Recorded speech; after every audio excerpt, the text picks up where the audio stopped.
الحمد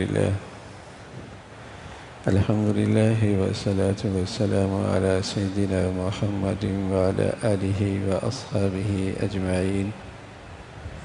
الحمد لله والصلاة والسلام على سيدنا محمد وعلى آله وأصحابه أجمعين.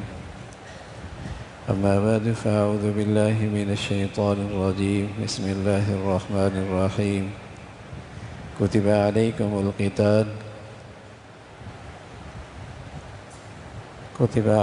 القتال وهو كره لكم وعسى أن تحبوا شيئا وهو شر لكم. صدق الله العظيم. اللهم صل على سيدنا محمد وعلى آل سيدنا محمد وبارك وسلم. اللهم صل على سيدنا محمد النبي الأمي وعلى آله وأصحابه وسلم. میرے معزز مسلمان بزرگوں، عزیز بھائیوں اور امت مسلمہ کی مقدس ماں اور بہنوں، اہل ایمان کے ہاں اور مسلمانوں کے ہاں جہاد ایک فریضہ ہے، اسلام کا ایک حکم ہے، دین کی حفاظت کا بہت بڑا ذریعہ ہے۔ اہل ایمان کے ہاں، مسلمانوں کے ہاں جہاد، قتال یہ اسلام کا حکم ہے، شریعت کا فریضہ ہے، اسلام اور دین کی حفاظت کا بہت بڑا ذریعہ ہے۔ اور یہ فریضہ کب تک ہے؟ وَقَاتِلُوهُمْ حَتَّى لَا تَكُونَ فِتْنَةٌ، یہ اس وقت تک ہے جب تک کہ دنیا میں فتنہ اور فساد ہے، جب تک کفر کی طاقت ہے تو یہ جہاد اور قتال کا فریضہ بھی ہے۔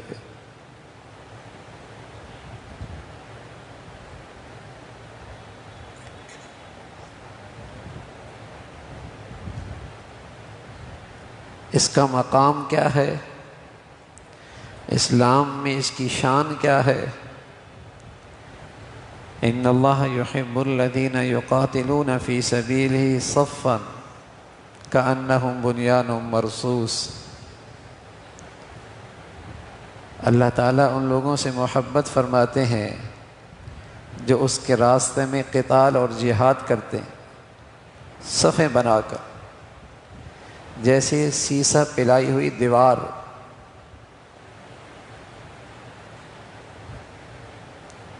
یہ اس فریضے کی شان ہے اللہ کے ہاں۔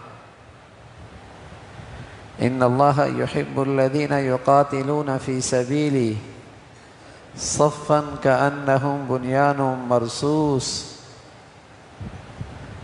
اللہ ان لوگوں سے محبت فرماتے ہیں جو اس کے راستے میں قتال کرتے ہیں صفیں بنا کر، کأنہم بنیان مرصوص، جیسے سیسہ پلائی ہوئی دیوار۔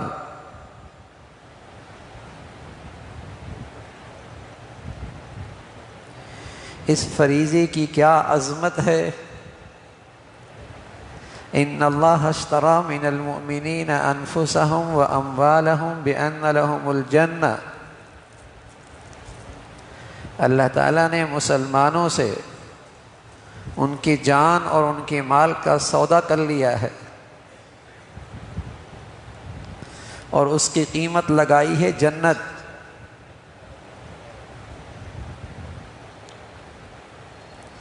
ان اللہ اشتری من المؤمنین انفسہم واموالہم بان لہم الجنہ۔ اللہ تعالیٰ نے مسلمانوں سے ان کی جان اور مال کو خرید لیا ہے، سودا کر لیا ہے، قیمت لگائی ہے، بدلے میں جنت۔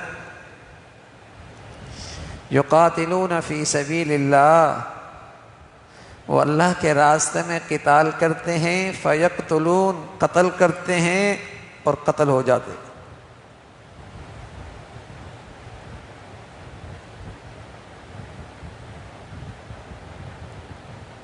ان کا خریدار اللہ ہے۔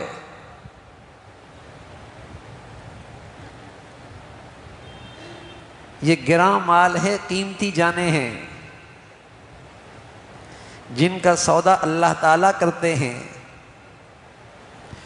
بدلے میں اور قیمت میں جنت دیتے ہیں۔ یہ اس کا مرتبہ ہے،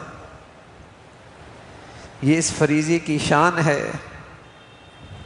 اس لیے پیارے نبی صلی اللہ علیہ وسلم فرمایا کرتے تھے، لولا اشق علی امتی، اگر مجھے اپنی امت پہ مشقت کا ڈر نہ ہوتا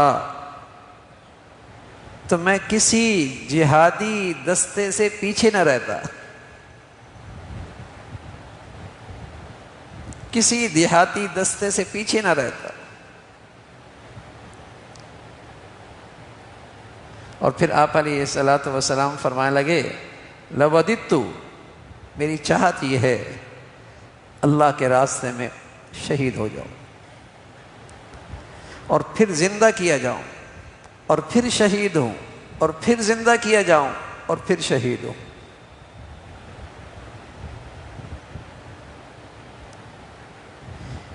کسی جنتی کو جنت میں جانے کے بعد دنیا کی کسی بڑی سے بڑی نعمت کے لیے دنیا میں آنے کی خواہش نہیں ہوگی، لیکن ایک یہ شہید ہے، اس کی تمنا ہوگی کہ 10 مرتبہ دنیا میں آؤں، ہر بار اللہ کے راستے میں شہید ہوں، اس لیے کہ اس نے وہاں جو اس کی کرامات دیکھی ہیں، اس کے انعامات دیکھے ہیں، یہ جنت میں جا کر یہ آرزو کرے گا۔ اور پیارے رسول صلی اللہ علیہ وسلم فرمایا کرتے تھے، جو اللہ کے راستے میں یہ شہید ہوتا ہے، تمہیں جب چمٹی کاٹتی ہے اور تکلیف ہوتی ہے، شہید کو اتنی بھی تکلیف نہیں ہوتی۔ چمٹی کے کاٹنے پہ جو تمہیں تکلیف ہوتی ہے، راہ خدا میں شہید ہونے والے کو اتنی بھی تکلیف نہیں ہوتی۔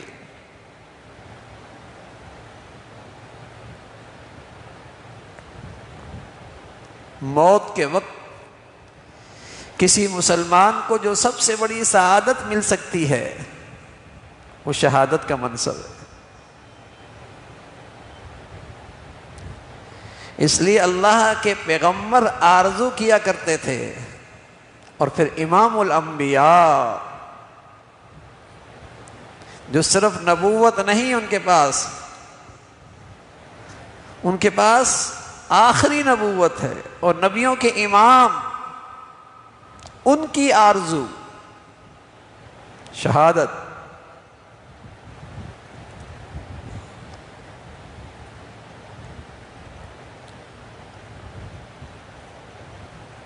تو مسلمانوں کے پاس جہاد کا فریضہ، شہادت کا عظیم منصب مسلمانوں کے دین میں ہے۔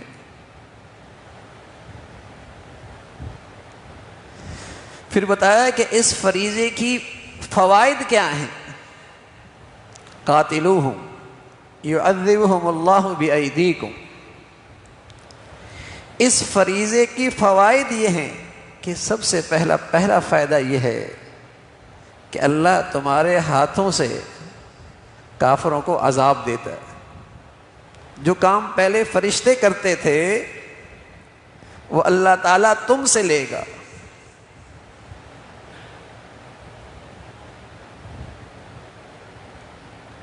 جو کام فرشتے کرتے تھے وہ اللہ تعالیٰ اس فریضے کے بدولت تم سے لے گا۔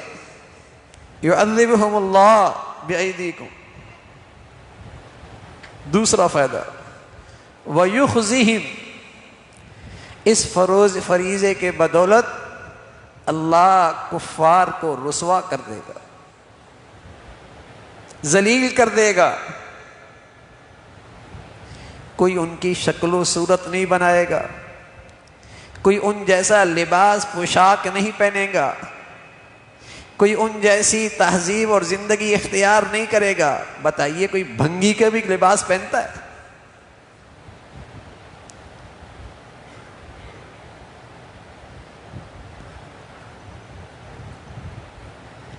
فرمایا جب یہ فریضہ زندہ ہوگا اللہ ان کفار کو رسوا کر دے گا، پھر مسلمانوں کی اولادوں کے ہاں ان جیسا بننا اسٹیٹس نہیں ہوگا، ان جیسی شکل و صورت میں عزت نہیں ہوگی، ان جیسے رہن سہن میں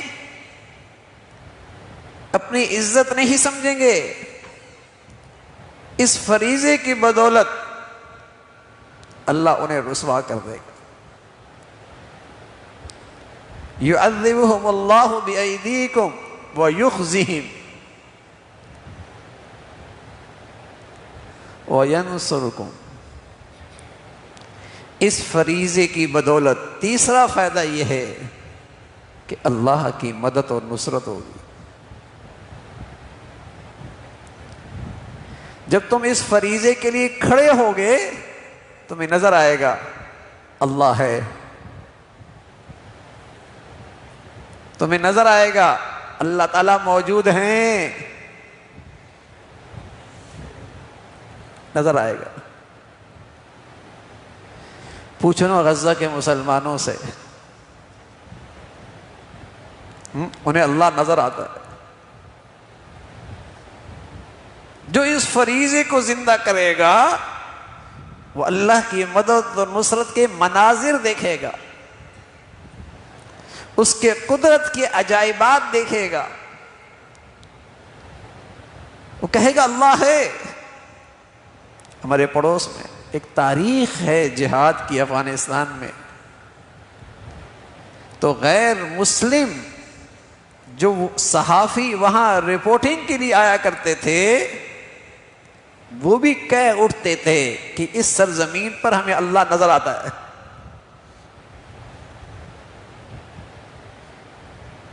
اللہ کی مدد اور نصرت کی ایسی شکلیں ہوتی۔ يُعَذِّبُهُمُ اللَّهُ بِأَيْدِيكُمْ وَيُخْزِهِمْ وَيَنْصُرْكُمْ عَلَيْهِمْ۔ اللہ تمہیں کفار کے مقابلے میں مدد اور نصرت عطا فرمائے، مدد ہو۔ وَيَشْفِ صُدُورَ قَوْمِ مُؤْمِنِينَ۔ چوتھا فائدہ کہ مسلمانوں کے دل ٹھنڈے ہوں گے کہ جن مشرکین اور یہود و نصارہ نے مسلمانوں کی بیٹیوں کی عزت سے کھیلا، مسلمانوں پہ ظلم ڈھایا، اللہ کے گھروں کی توہین کی، قرآن کی گستاخی کی، ان کی زبانوں سے اللہ کی شان میں گستاخی ہوئی،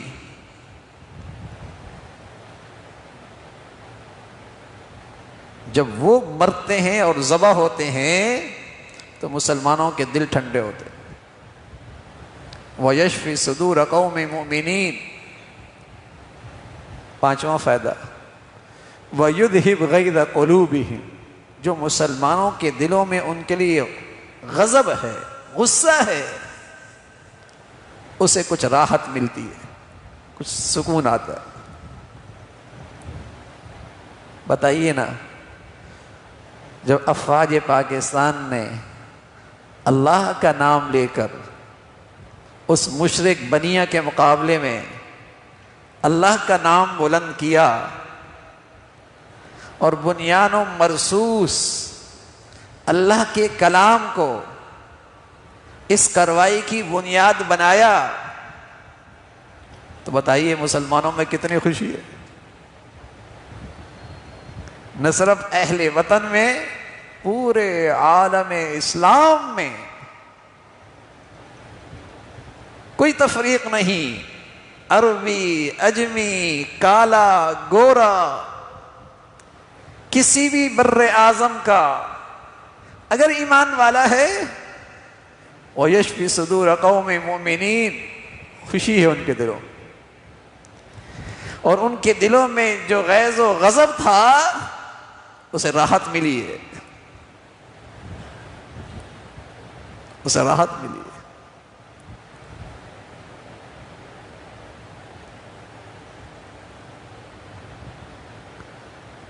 وَيَتُوبُ اللَّهُ عَلَى مَن يَشَاءُ۔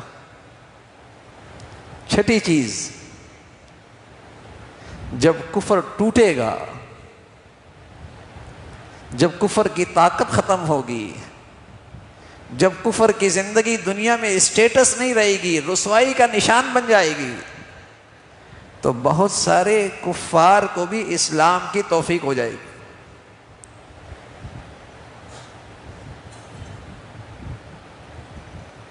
اور ساتھ یہ بھی بتایا، کوئی کتنا ہی گناہ گار کیوں نہ ہو، اللہ کے لیے اپنی جان ہتھیلی پہ رکھ کے دشمن کے سامنے کھڑا ہو گیا، اللہ اس کے گناہوں کو معاف فرما دے۔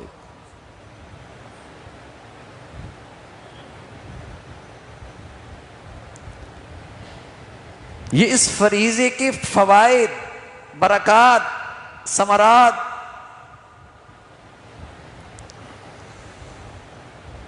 نقصان کیا ہے؟ جب اس فریضے میں کوتاہی ہوتی ہے تو نقصان کیا ہے؟ الا تنفروا يعذبكم عذابا علیما۔ جب تم اس فریضے کے لیے نہیں کھڑے ہوگے، اللہ تمہیں دردناک عذاب دے گا۔ اور مفسرین نے لکھا اس آیت کے تحت کہ دردناک عذاب یہ ہے کہ یسلط بعضکم بعضا، تم آپس میں دست گریبان ہو جاؤ گے، تم آپس میں دست گریبان ہو جاؤ گے،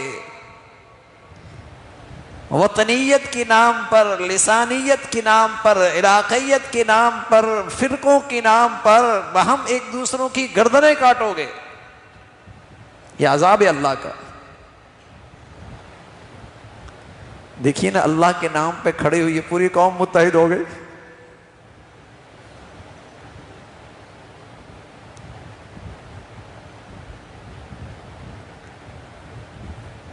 اور اللہ نے انہیں کیسے رسوا کیا، اور اللہ کا نام لینے والوں کو اللہ نے کیا عزت دی۔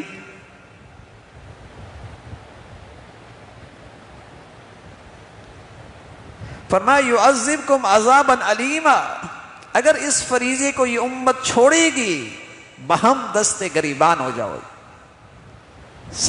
صلت اللہ علیکم ذلہ، اللہ تم پہ ذلت مسلط کرے گا، دنیا میں تمہاری کوئی عزت نہیں ہوگی، خود تمہارے دلوں میں تمہاری عزت نہیں رہے گی۔ رسول اللہ صلی اللہ علیہ وسلم فرمایا کرتے تھے، ایک وقت آئے گا کہ کفار یہودی عیسائیوں کو بلائیں گے، مشرک یہودیوں کو بلائے گا، یہودی مشرک یہودیوں عیسائیوں کو اکٹھا کرے گا، تمہیں لقمہ بنانے کے لیے، تمہیں ختم کرنے کے لیے۔ اور ایسے جیسے دسترخوان پر بھوکے جمع ہوتے، اسی طرح تمہارے خلاف یہودی مشرکوں کو بلائے گا، یہودی عیسائیوں کو اکٹھا کرے گا، مشرک یہودیوں کو بلائے گا تمہیں مٹانے کے لیے۔ کہا یا رسول اللہ، کیا یہ کیسے ہوگا؟ حیران ہوئے صحابہ، اس لیے کہ 313 تھے، دشمن کو ہمت نہ ہوئی۔ ہم انگلیوں کے پر گنے جاتے تھے، تب دشمن کو اتنی ہمت نہ ہوئی۔ ہم چند ہزار تھے، دنیا ہماری طرف نظریں اٹھا کے دیکھنے کی ہمت نہیں کرتا تھا۔ یہ کیسے ہوگا؟ کیا تعداد تھوڑی ہوگی؟ فرمایا تعداد تو بہت ہوگی، لیکن ایسی ہوگی جیسے سمندر کی جھاگ پھیلی ہوئی ہوتی ہے دور دور، اس میں قوت نہیں ہوتی، طاقت نہیں ہوتی، اجتماعیت نہیں ہوتی، دیکھنے میں بہت بڑی لگتی ہے، لیکن اس میں قوت اور طاقت نہیں، اجتماعیت نہیں۔ فرمایا اور کیا تمہارے دشمنوں کے دل سے تمہارا رعب ختم ہو جائے گا۔ لیکن مسلمان کی شان ہے، وَأَعِدُّوا لَهُم مَّا اسْتَطَعْتُم مِّن قُوَّةٍ وَمِن رِبَاطِ الْخَيْلِ تُرْهِبُونَ بِهِ عَدُوَّ اللَّهِ وَعَدُوَّكُمْ، تم ایسی تیاری کرو اس فریضے کے لیے کہ تمہاری دہشت ہو اللہ کے دشمن پر، تمہاری دہشت ہو اللہ کے دشمن پر، جو تمہارا دشمن ہے اللہ کا دشمن ہے، اس پہ دہشت ہو، ایسی تیاری کرو اس فریضے کی۔ کہ یا رسول اللہ کیا ہم تعداد میں تھوڑے ہوں گے؟ فرمایا تعداد بہت ہے، تمہارا روب نہیں رہے گا۔ فرمایا بیماری کیا ہوگی، مصیبت کیا آئے گی؟ فرمایا موت کا ڈر۔ دنیا کی حد سے زیادہ محبت تمہیں اس فریضے سے محروم کر دے گی، اس فریضے سے محروم کر دے گی۔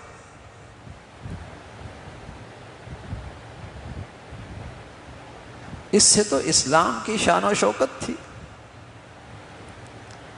اس سے تو دین اسلام کی عزت تھی۔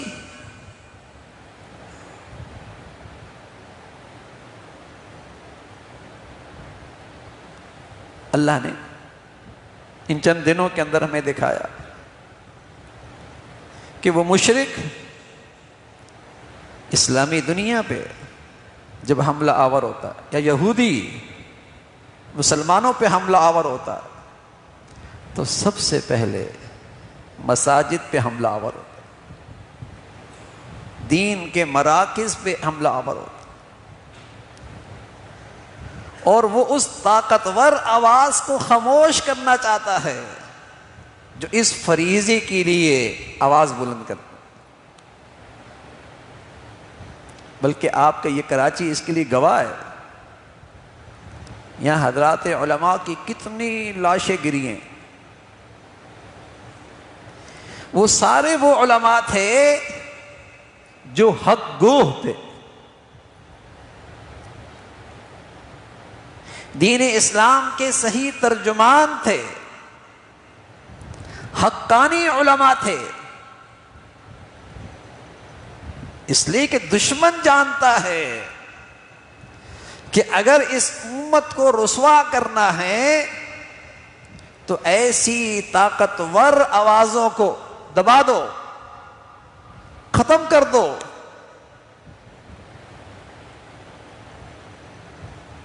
اس لیے وہ نشانہ بناتا ہے اہل علم کو، مساجد کو، دین کے مراکز کو، اسے پتہ ہے، خوب جانتا ہے۔ اور یہ جتنے اس کراچی میں شہادتیں ہوئی ہیں، اس کے پیچھے یہی مشرکین، یہی یہود اور ان کے ایجنٹ اور کرندے تھے۔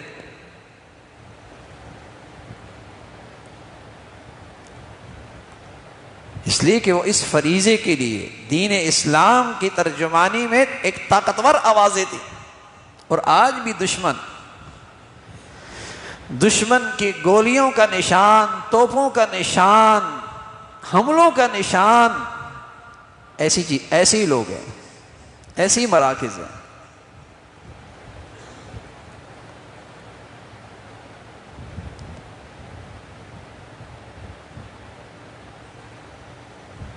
دشمن کوشش کرتا ہے سب سے پہلے ایسی آواز کو خرید لیا جائے، سب سے آسان کام خرید لیا جائے، اور جب وہ خرید میں نہ آئیں پھر انہیں بدنام کیا جائے، اور جب بات پھر بھی نہ چلے تو ڈرایا اور دھمکایا جائے، اور جب بات پھر بھی نہ مانے تو انہیں راستے سے ہی ہٹا دیا جائے۔ پہلا درجہ اس کا یہی ہوتا ہے کہ اس کو پروٹوکول دے دو،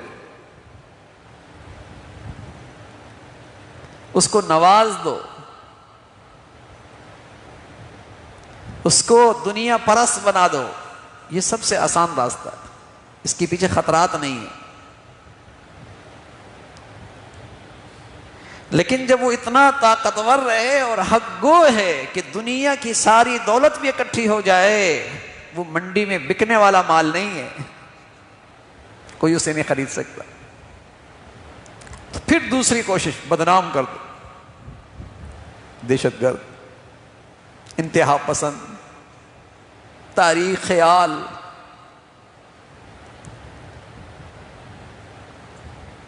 دنیا کے حالات سے ناواقف، نہ جانے کیا کیا تانے. اور جب بات پھر نہ بنے، ڈرا دو، دھمکا دو، خوف زدہ کر دو. اور جب بات پھر بھی نہ بنے، راستے سے ہٹا دو.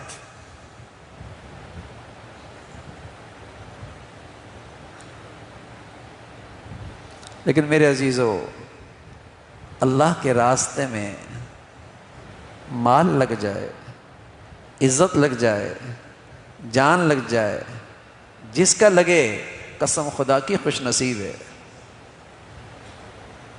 کہ اللہ نے اس کی یہ ساری چیزیں اس قابل سمجھیں کہ اللہ ان کا خریدار بن گیا. خوش نصیب ہے. اور پھر زبردست مسلمانوں کا عقیدہ ہے، سبحان اللہ، زبردست عقیدہ ہے مسلمانوں کا.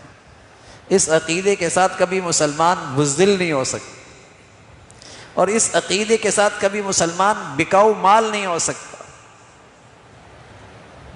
اس عقیدے کے ساتھ کبھی مسلمان بکاؤ مال نہیں ہو سکتا، بزدل نہیں ہو سکتا، کہ زندگی تو وہ ہے، اللہم لا عیش الا عیش الآخر.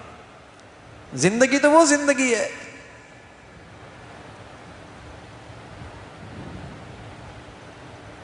اگر اس زندگی کے لیے اللہ تعالیٰ مجھے قبول کر لے تو میرا تو جینا کا مقصد حاصل ہو گیا. میں تو جی ہی اس لیے رہا تھا کہ وہ زندگی بن جائے. اور اللہ تعالیٰ فرماتے ہیں کہ وہ موت نہیں ہوتی اس کی، وہ تو ایسی زندگی ہوتی ہے جو تمام زندگیوں سے ممتاز، تمام زندگیوں سے ممتاز. تو ایسی زبردست زندگی ہے. تو میرے عزیزو، یہ امت کا بھولا سبق ہے، یہ امت کا مٹا ہوا فریضہ ہے.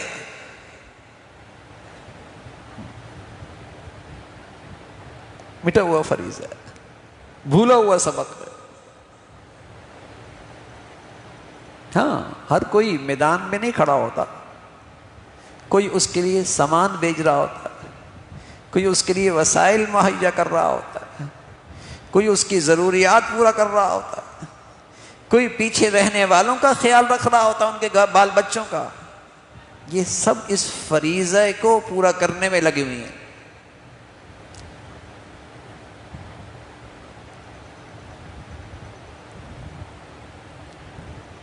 وہ سب اس فریضے کی ادائیگی میں شامل ہے.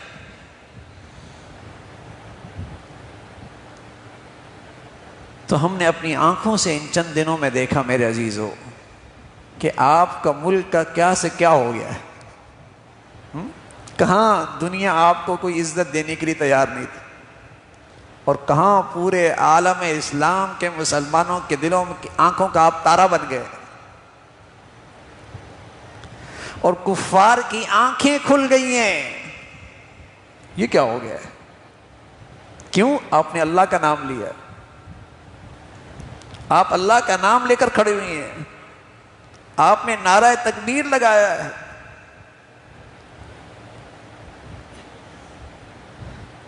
آپ نے قرآن کی آیت کو بنیاد بنایا ہے.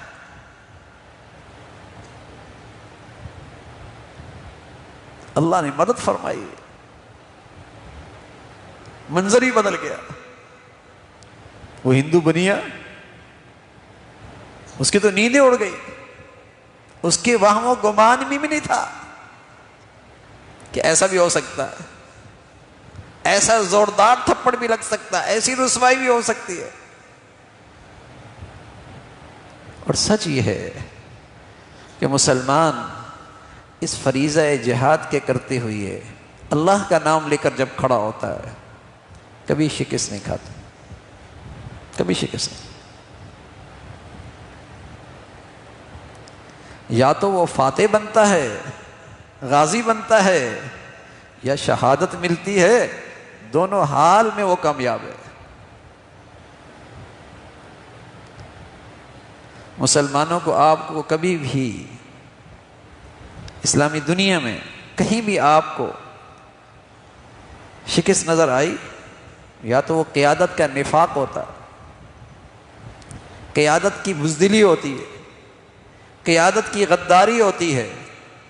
اب نہیں دیکھے عرب دنیا اسرائیل کے مقابلے میں آیا، پوری فوج آئی، لیکن چند دنوں کے اندر شکست کھا گئی۔ کیوں؟ وہ وطنیت کے نام پہ آئے تھے، وہ قومیت کے نام پہ آئے تھے، وہ عربیت کے نام پہ آئے تھے۔ اور آج وہ غزہ کے مسلمان جو مٹھی بھر ہیں، اللہ کے نام پہ کھڑے ہیں، 17 مہینے ہو گئے دشمن کے سامنے کھڑے ہیں اور دنیا کو سبق دے رہے ہیں ایمان کیسا ہوتا ہے، یقین کس کا نام ہے، صبر کس کا نام ہے، استقامت کس کا نام ہے، دین کے لیے مر مٹنا کس کا نام ہے، دین کے لیے قربانی کس کا نام ہے، ایثار کس کا نام ہے، دین کے لیے سب کچھ قربان کرنا کس کا نام ہے۔ پوری دنیا کو سبق پڑھا رہے ہیں۔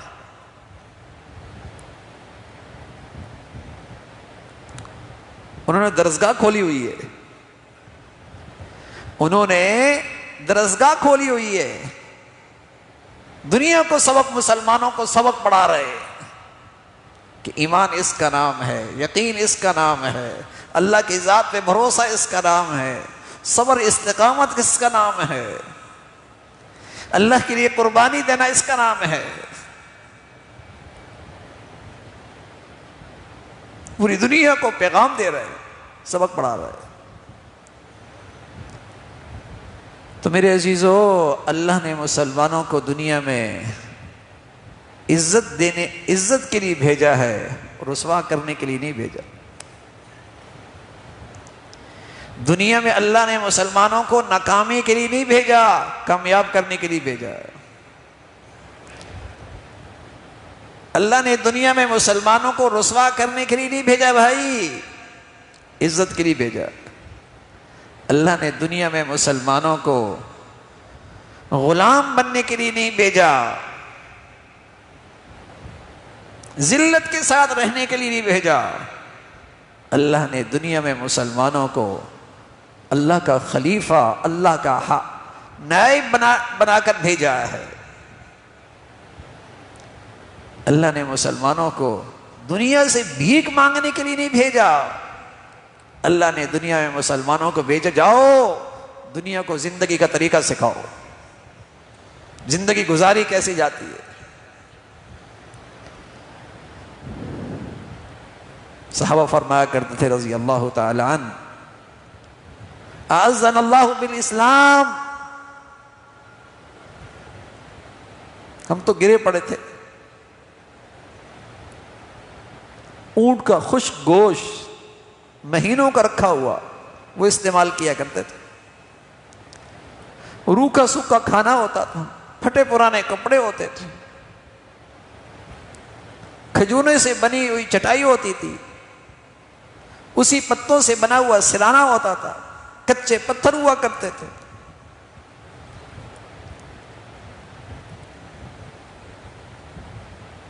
کچھ بھی نہیں تھا ہمارے پاس، لیکن اسلام سے کیا سچائی دکھائی، اسلام کو کیا ہم نے اپنی زندگی میں لایا، اور اسلام کو ہم نے اپنی زندگی میں کیا عزت دی۔ اسلام نے دنیا میں ہمیں عزت دار بنا دیا۔ کوئی دنیا کی مہذب سلطنت ہم پہ حکومت کرنے کے لیے تیار نہیں تھی۔ جب پہلی مردم شماری ہوئی تعداد 500، جب دوسری مردم شماری ہوئی تعداد مدینہ کی 700، جب تیسری مردم شماری ہوئی تعداد 1400 اور 1500، لیکن سبحان اللہ جدھر قدم اٹھاتے تھے امن اور سلامتی کا جھنڈا لہرا دیا کرتے تھے، دنیا کو امن اور سلامتی سے بھر دیا۔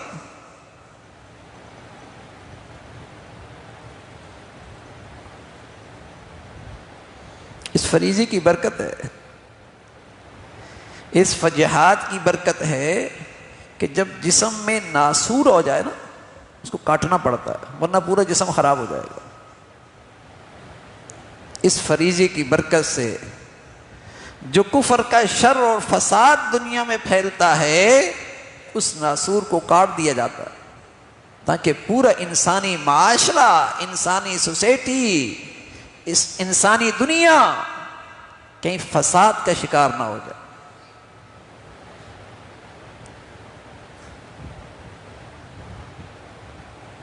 اسلام کو عزت دی، اسلام کے ان فرائض کو عزت دی، اللہ نے انہیں عزت دی ہے۔ اعزنا اللہ بالاسلام۔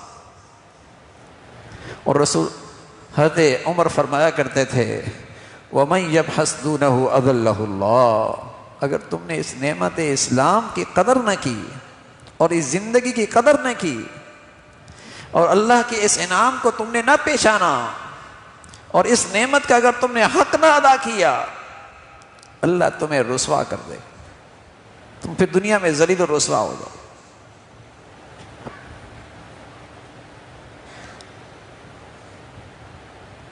ہماری ذلت اور رسوائی کی وجہ معاش نہیں ہے، معیشت نہیں ہے، دنیا کے اسباب و وسائل نہیں ہیں۔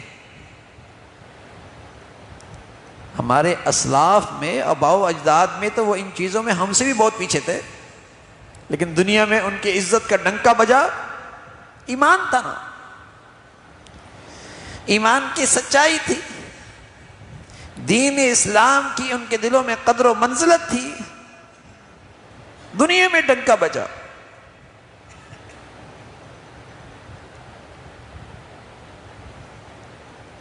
وَلَا تَهِنُوا وَلَا تَحْزَنُوا وَأَنْتُمُ الْأَعْلَوْنَ إِن كُنتُم مُؤْمِنِينَ۔ سبحان اللہ، غم نہ کرو، ہمت نہ ہارو، سر بلند تم ہی رہو گے اگر صحیح ایمان والے ہوئے، اگر تم نے ایمان کے تقاضے پورے کیے، اگر تم اسلام کے فرائض پہ کھڑے ہوئے،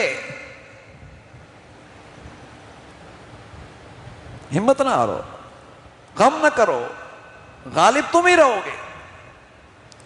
تو تمہارے غلبی کی چیز، تمہاری عزت کی چیز، تمہاری کامیابی اور فلاح کی چیز ایمان کی حقیقت ہے۔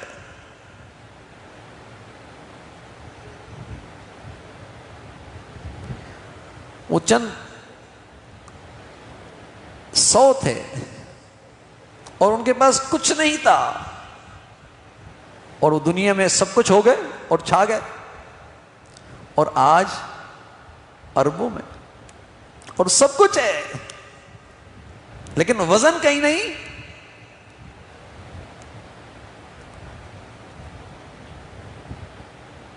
اس لیے میرے عزیزو، اللہ نے اپنی مدد اور نصرت آنکھوں سے دکھاتا ہے ہمیں، اس پرفتن دور کے اندر بھی اللہ دکھاتا ہے، بس اللہ کرے آنکھیں ہوں، اللہ کرے دیکھنے والی آنکھیں باقی رہیں، ورنہ تو قرآن کہتا ہے بعض لوگ ایسے ہوتے ہیں آنکھیں ہوتے ہیں لیکن اندھے ہوتے ہیں۔ اللہ وہ آنکھیں دے کہ ان حالات سے ہم صحیح سبق لیں، صحیح رہنمائی لیں، صحیح نتیجہ اخذ کریں اور ہمیں اپنی منزل نظر آئے۔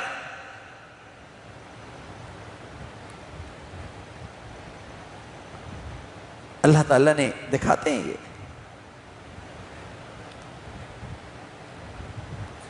تو اللہ نے یہ دکھایا کہ اس اللہ کے نام پہ جب مسلمان کھڑا ہوتا ہے تو مسلمان عزت پاتا ہے، مسلمانوں کو عزت ملتی ہے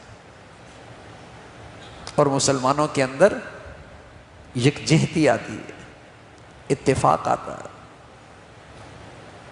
اس فریضے کی برکت سے مسلمانوں میں اتفاق آتا ہے، اس فریضے کی برکت سے بہت سارے فتنے سامنے آتے ہیں، کون منافق، کون مخلص، کون مسلمانوں کا دشمن، کون اپنا کون بیگانہ، لیمیز اللہ الخبیث من الطیب،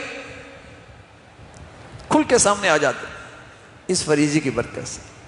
اور جب امت میں یہ فریضہ نہیں رہتا، امت بھلا دیتی ہے، تو سب خلط ملط ہو جاتا ہے، پہچان مشکل ہو جاتا، دوست دشمن کی پہچان نہیں رہتی، اچھے برے کی تمیز نہیں رہتی، مخلص منافق کا پتہ نہیں لگتا۔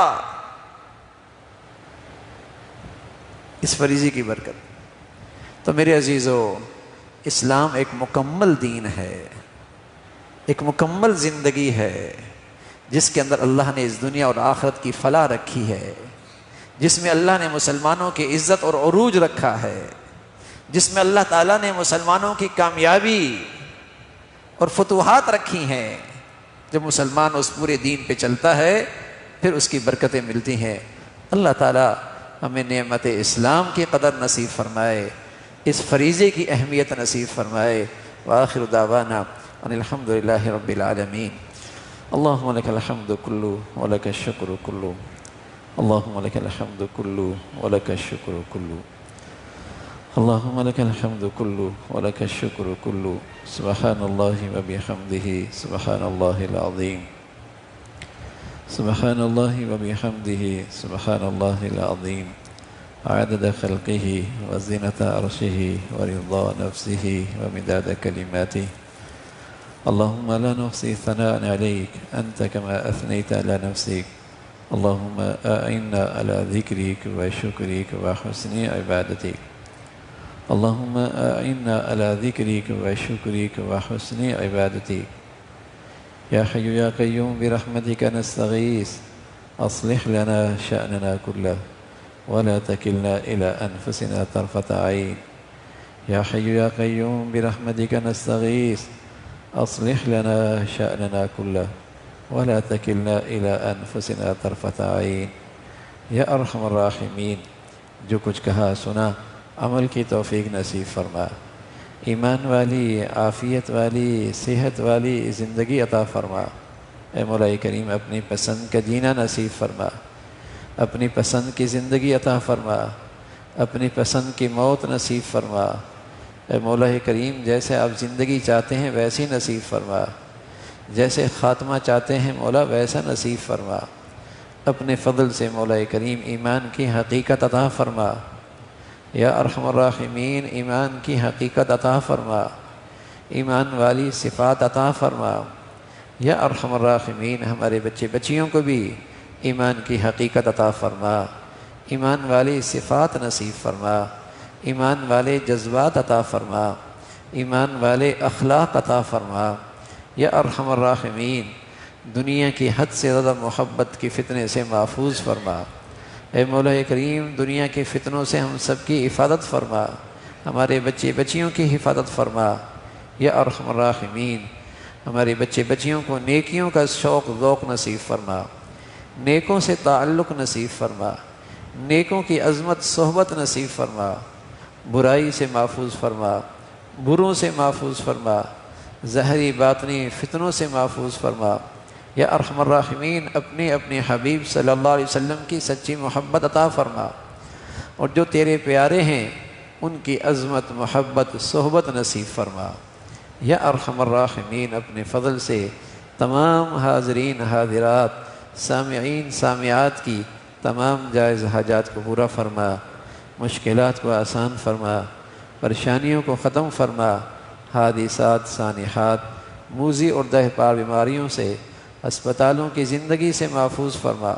مولا کریم، ہر ماں باپ کو اپنے بچے بچیوں میں خوشیاں نصیب فرما، ہمیشہ تعلیم تربیت زندگی کے صحیح فیصلے کرنے کی توفیق نصیب فرما۔ یا ارحم الراحمین، ہمیں اپنے بڑوں کے لیے صدقہ جاریہ بنا، ہمیں اپنے بڑوں کے لیے راحت کا اور عزت کا باعث بنا، ہماری اولادوں کو ہمارے لیے صدقہ جاریہ بنا، ہمارے لیے راحت اور سکون کا ذریعہ بنا۔ اولادوں کی آزمائشوں سے محفوظ فرما، ہماری اولادوں کو مولا کریم ہر قسم کی اللہ کی اپنی نافرمانیوں سے محفوظ فرما، انہیں اپنا بھی والدین کا فرما بردار بنا۔ یا ارحم الراحمین، بے حیائی فحاشی اور یانی کی فتنوں سے محفوظ فرما، ہمیشہ حلال عطا فرما، برکت والا عطا فرما، حرام سے محفوظ فرما، ہر آنے والا دن ایمان عافیت کے لحاظ سے بڑھیا نصیب فرما، ہر آنے والا دن ایمان تقوی کے لحاظ سے بڑھیا نصیب فرما، ہر آنے والا دن ایمان صحت کے لحاظ سے بڑھیا نصیب فرما۔ اے مولا کریم اپنے فضل سے ہمارے ملک کو سلامتی عطا فرما، اس کو ظاہری باطنی ترقی عطا فرما، اس کو صحیح معنی میں اسلامی ریاست بنانے کے اسباب وسائل مہیا فرما۔ اے مولا کریم یہاں ایمان اسلام کا بول بالا فرما، اس ملک کو اندرونی بیرونی دشمنوں سے محفوظ فرما، جو یہاں دین دشمن ہے، ملک دشمن ہے، اہل اسلام کو، اہل وطن کو ان کے شر سے محفوظ فرما۔ یہاں رہنے والوں کو ہمیشہ ایمانی اسلامی محبتیں عطا فرما، یہاں نیکی کی اور خیر کی اور تعمیر کی قوتوں کو غلبہ نصیب فرما، تخریب کی اور بے دینی کی طاقتوں کو ختم فرما۔ یا ارحم الراحمین اپنے فضل سے اس ملک کو ہر قسم کی ظاہری باطنی ترقیاں عطا فرما، یہاں ایمان ہدایت کی فضاؤں کو عام فرما، ہماری زندگیاں وسائل اس کے لیے قبول فرما۔ یا ارحم الراحمین پوری امت اسلامیہ پہ رحم فرما، اہل اسلام کو نیک صالح قیادت نصیب فرما، ظالموں سے، بے دینوں سے، جہلاء سے اس امت کو نجات نصیب فرما۔ یا ارحم الراحمین غزہ اور فلسطین کے مسلمانوں کے دلوں میں سکینہ نازل فرما، اے مولا کریم اطمینان عطا فرما، اے مولا کریم ان کے لیے آسانیاں پیدا فرما، ان کے قربانیاں شہادتوں کے بدولت امت میں دینی ایمانی اسلامی بیداری پیدا فرما۔ یا ارحم الراحمین اپنے فضل سے امت میں اسلامی وحدت عطا فرما، دنیا بھر کے مظلوم مسلمانوں کی مدد اور نصرت فرما، یہود و نصارہ اور مشرکین کی سازشوں سے اور مکر و فریب سے اہل اسلام کی حفاظت فرما۔ ربنا تقبل منا انك انت السميع العليم وتب علينا انك انت التواب الرحيم۔ ربنا تقبل منا انك انت السميع العليم وتب علينا انك انت التواب الرحيم۔ وصلى الله على سيدنا محمد وعلى آله وأصحابه أجمعين برحمتك يا رب۔